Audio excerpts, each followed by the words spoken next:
Welcome to a new Daily Top Askreddit video. Today's topic. When did you become the very thing you swore to destroy? The day I told my daughter she can't have ice cream for breakfast. But you can definitely do ice cream for dinner. Ice cream and a can of fruit cocktail is my go-to dinner if I'm getting over a flu and haven't been eating much. When I realized I have a lot of the same toxic/abusive patterns as my father. I somewhat understand. My father isn't abusive, but he is, let's say, rough around the edges. I grew up with his influence and now I'm emotional crippled. All my relationships tend to fall apart and now I'm a very lonely person. So I kinda understand. Hope you get better. I feel your pal. What helped me most was understanding why I have those behaviors, and learning to catch myself when I exhibit them. It's important to kind of step outside yourself and objectively look at how you are reacting, and keep asking why. Until you target the root of the behavior. Once you know why you do something, you can start learning how to be better. It won't happen overnight, so you have to give yourself time, and ultimately learn to forgive your past self and your father. Yep, same here. When I first met my now husband I had this realizatio moment when we were discussing something and I made him cry. I immediately had this understanding that I had just done what my own father had always done to my mother growing up. It was an epiphany moment where I was like, the whole time growing up I swore I would never be like that, and here I am doing the same thing he did. It took a lot of work and help from my husband, but it took a while to essentially deprogram myself. We have a happy and healthy relationship now and I am thankful every day that he stayed and helped me become a better person. I tried to quit smoking using Chatix in February 2008. It didn't work because the nightmares were so graphic and scary. I had two before I stopped taking it. I don't remember the first one, but the second one, I killed a guy by removing his limbs very slowly. It really grossed me out.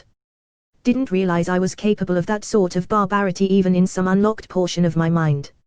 Now I do autopsies for a living. It's weird that elements of my absolute worst nightmare is part of my day-to-day. Had a cop ask me to remove a guy's hands a couple weeks ago and it's literally not even crossed my mind a second time until just now. Had a cop ask me to remove a guy's hands a couple weeks ago. Autopsy or interrogation? That's not what hands up means. My entire life while growing up all I wanted to do was be a police officer. Received my bachelor's in political science and minored in legal studies and criminal justice. Received my master's in criminal justice. Scored top 5 in physical and written exams at every agency I applied. No criminal history and no previous drug use. I was denied by every single agency. Entered law school, applied for an internship at the DA's office while in law school, was denied. Passed the bar, and applied at the district attorney's office as a criminal prosecutor. Denied even though I had criminal law experience and my courses emphasized criminal law. Now I am a criminal defense attorney. If you can't join M, beat M. I really thought you were gonna say you became a hardened criminal. Still plenty of time for a career change down the road. I hate to say it, but I believe they systematically weed out the smarter candidates. Minus the master's degree, I only have a BS, my profile is the same as ours. Denied from hiring. Yet how many times do we see dumb cops on the news at sea? It's because the dumb ones are less likely to question orders. Smart people will recognize issues and try to change the status quo. Those in power like so much. Some police departments literally have a maximum IQ for hiring.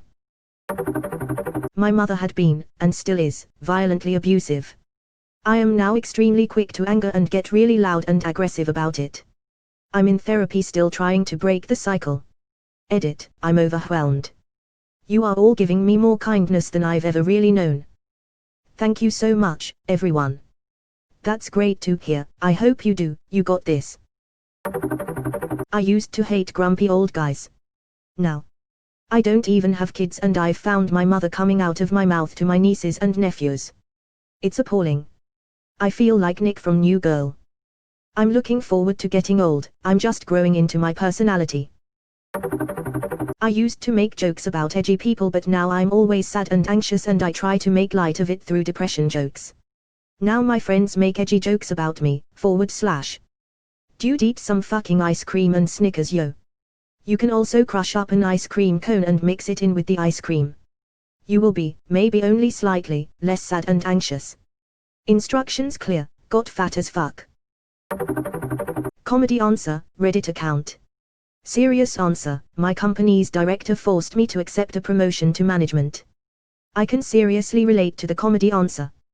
And I can relate to the serious one. I don't want a job where I have to deal with assholes like me. I'm getting promoted to middle management next month. I have a Rage Against the Machine poster above my desk I work at home. The irony is not lost on me. Some of those that had posters are the same that were bosses. Pink Floyd Welcome to the Machine poster on order. I vehemently insisted that leggings weren't pants and should only be worn with dresses or skirts. 10 years, 1 baby, and 1 pandemic later. Sure, they're pants. They're practically formal wear at this point. This made me realize that the leggings as pants thing has been around for a decade. It was such a debate when I was in college. Please don't force me to confront that this is the same as saying a decade ago. Not with the all caps. I'm not ready for any part of my adult life to be an all caps amount of time ago. Well, here's the thing though, when this current iteration of leggings came around in the mid-late 2000s, they literally weren't pants. They were marketed as footless tights and tended to lose their opacity when they stretched around the upper thighs and hips because they were meant to be worn with skirts or tunics. It wasn't until people started wearing leggings as pants anyway that companies started making leggings that were meant to be worn as actual standalone pants. Yes, and at first they had stirrups to keep them from rising. A few years ago I would say yo ironically to make fun of people who said yo. Now I start almost every conversation with yo dude. I can't count how many cringy habits I've started this way. How long will it take people to learn this unbreakable law of the universe? Irony will always develop into sincerity, given enough time. Given enough time, irony usually develops into rusty. When they offered me 6 figures and a vehicle. As in action figures and a Hot Wheels car. I hope you accepted. I turned down a 6-figure job for stupid reasons and regretted it for years.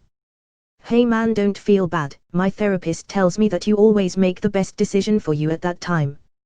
There's no need to regret any choices because you made the best choice given the information you had at that time. You'll never purposefully make a decision that's not the best for you. I always said I'd never be a pet person. But we're fostering a cat while its owner is in hospital and now it's 1 AM and I'm on the sofa with Buddy cuddling up to me and... yeah. It's kinda cool. That happened to me. When you have something cuddling against you, it just releases something in your brain that's just like I really like this. Oxytocin. 5 years ago I swore before my sister I would never drink a drop of alcohol ever because of my father. Now I can't go a week without getting drunk at least once. And I hate it extremely. I've seen people on here swear by r/stop drinking. Addiction isn't a pushover. You can do this. This saved my life. I'm 4 months sober after over a decade of alcoholism. It's never too late. I installed Snapchat. I've honestly really come to like Snapchat.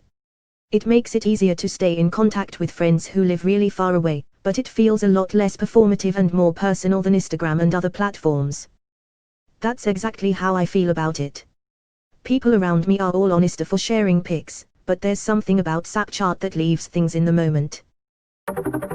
Early 2020s I never wanted to become an alcoholic.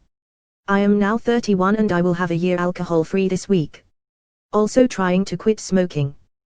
That's amazing. Good luck, you got this. 3. In the late 80s, early 90s, I was a typical skater/punk/metalhead teen. I swore up and down I would never settle down. I didn't want some 9-to-5 life with the house and family. I am happily married, have a great career, and love every second of it. There are times when I sort of wonder what my life would have been if I just kept doing what I was doing. But I'm pretty sure I would be miserable. Screwing around and partying is fun when you are 17 to 23, but in my 40s. Fuck that. I'm tired. God. I partied a lot my freshman year. Now, 10 years later, I can have a couple of beers and have a good time, but any more than that and I'll be paying for it for days.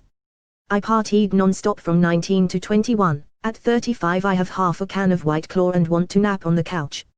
So old. So boring. I used to hate poached eggs and eggs Benedict. Boy, was I an idiot.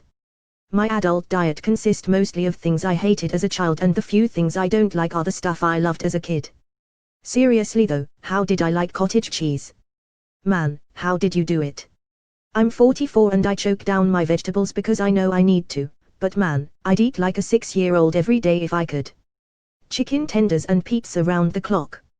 I don't think I've managed to acquire a single taste.